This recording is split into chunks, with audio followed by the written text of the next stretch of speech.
So for the upcoming season, the Clippers, like the first two games, the Clippers, dude, like the Clippers are like so good. Like they're like a well-oiled machine right now. Like, dude, like that first game they played against the Lakers, like they're just like slowing down everyone, saying that, oh man, they got no one to guard AD. I mean, look at this size. It's like the size difference is so much. Fast forward later, man, they're throwing like all their fours on fucking Anthony Davis. They got Mo Harkless, they got JaMychal Green.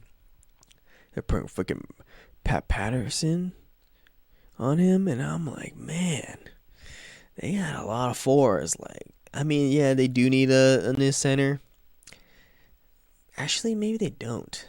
I mean, Montrez plays center, but dude, the Lakers are in trouble, dude. The Lakers are in trouble if they meet up with the Clippers. Like, the Clippers have such good defense. Like, it's crazy. And if you add Paul George on top of that as well, like a healthy Paul George, like, dude, I don't want to jump to the guns so far yet, but dude, this defense is gonna be like crazy. Like, man, like people are saying that they're gonna be like the '90s Bulls. I gotta see it to believe it, because that '90s Bulls might be like the best like perimeter defense that's ever played the game. Like Ron Harper, Michael Jordan, Scottie Pippen, and then you have Rodman on the back as well, dude.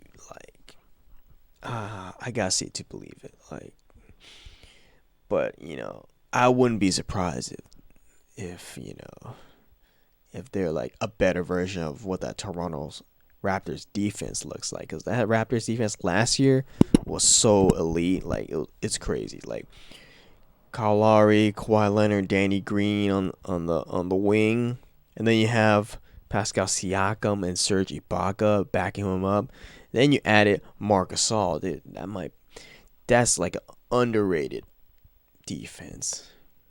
Like, that's ever won a championship, I think, because no one really pays attention to the Raptors after winning. They just focus on the injuries, but not focus on the depth and the play style of defense of what that team did. Like, the Clippers might be a better version of that, like, just on the basis of Paul George. Like, I would say Beverly and Kyle Lowry is kind of a wash. Like, I mean, that might be, what's it called? Might be controversial to say, because everyone's thinking like, oh man, Patrick Beverly, ooh, ooh, ooh. I mean, Kyle Lowry's good too. Like, Kyle Lowry's all NBA too. Sometimes I think he's been all NBA a couple times. I mean, dude, the Clippers, like, dude, Kawhi just picked up like where he left off at for freaking the Raptors. Like, dude, he ended the Oracle run. Then he gave like the first loss in the Chase Center in the Warriors as well. I mean, dude, like Kawhi dropped 36-5 on the Lakers. He made that shit look easy. Like, dude, this dude's just killing it at the mid range, and analytics probably say that was like a terrible shot. I think that's what Reggie Miller said. Like that shot is terrible, but dude, you need to learn the mid range. You can't just give it up, because the mid range helps collapse the defense, opens up the offense as well, because you either get either double team Kawhi Leonard and force him to pass, but you force him to pass, he passes the open man, and they shoot the three. You can't just keep on shooting, three and doing layups like the Rockets do. Like, that's just like so one dimensional. Like, Kawhi Leonard is easily like the best player right now. Like, I mean, I've been saying it. People have, I know, disagreed with it. I mean, I just believe that, dude, like, this guy's an elite, the best two-way player, the best. He can give you 25 per night, as well as lock your best offensive weapon in key moments. Like, dude, two-time defending, or not two-time defending, but two-time defensive player of the year. Like, man, dude, Kawhi Leonard. And when he played the Warriors, like, dude, he only played like what, the first half, and he put up 21-9, and I guess this offseason, like he was practicing his passing because everyone's criticizing like to him like, hey, I know you added like like you're pretty good at the mid range, you're pretty good at the three now, like your only weakness is your passing, and I guess he's made like a concerted effort to improve his passing, and it showed right there, like 21-9, on pace for like what 15 assists. I mean, dude, Kawhi Leonard's always added like a different dimension to his game every offseason, and he's added passing. So I mean, dude, like Kawhi Leonard's always improving, and it's gonna be a crazy season for the Western Conference Finals. I mean, once Paul George comes back, like man, I gotta see like how will this work? Like, I mean, Clippers play like they have a good system seems like in place. You just add Kawhi Leonard and boom, 48 win team might end up being like a 55, 58 win team.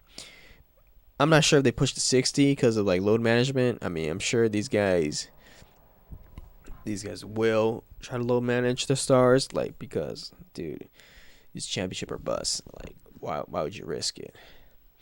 And I wholeheartedly agree. Like, you should like load manage these guys. Like, we don't want these guys like tearing down before the playoffs. Like, Paul George always like tears down during the playoffs, and Kawhi got hurt in the playoffs again. So, dude, hopefully they have like a healthy season. Like, the Clippers are looking like the best team in the NBA right now. Like, that's how good they are. I mean, their bench is like scoring like in the 60s right now. Like, dude, like, man, the Clippers are one scary team to face. But the only issue I have with the Clippers would be that complacency. Like if you like turn it up too much, there won't be like another level where you can turn it up as. Like, for example, like the Warriors when they had 7-3-9, like, dude, they're like blitzing every team like every night, like it was the playoffs. Like, they're playing so hard and like blowing them out. Like, they're operating on a high level that, in my opinion, they should not have gotten the record because there's only so much levels that you can take. Like, I mean, yeah, MJ he took it to that 72-10 team, but at the same time, Mike was eliminated in the playoffs last year by the Orlando Magic with Shaq and Penny. Like, so obviously he has something to prove. Like, the Warriors were coming off a championship, so they were blitzing everyone, and once they got to the playoffs, like, they couldn't really, like, I guess you can say, turn it up another level because they were so complacent. Like, even when they play against the Thunder, like in the Western Conference Finals, like, dude, they didn't really like care too much. They're like super lackadaisical. Like, even Draymond Green was saying that once we were like backed into the corner, like, that's when the real Warriors team comes out because they're in no sense of danger because they're beating everyone and breaking records. So that's why, like, once 3-1 they turned it up, and then LeBron and Kyrie like busted that ass in the finals. So that's the only thing that the Clippers can do. I mean, I'm pretty sure with load management, and they can probably keep their like complacency to a low level. Like, yeah, they'll probably win some games without Kawhi and Paul George. But at the same time, like you need to like stay level headed because it's still gonna be the regular season. Like, once the playoff comes, it's like a whole another season. But dude, Clippers are the favorite to come out the West, and it's no surprise.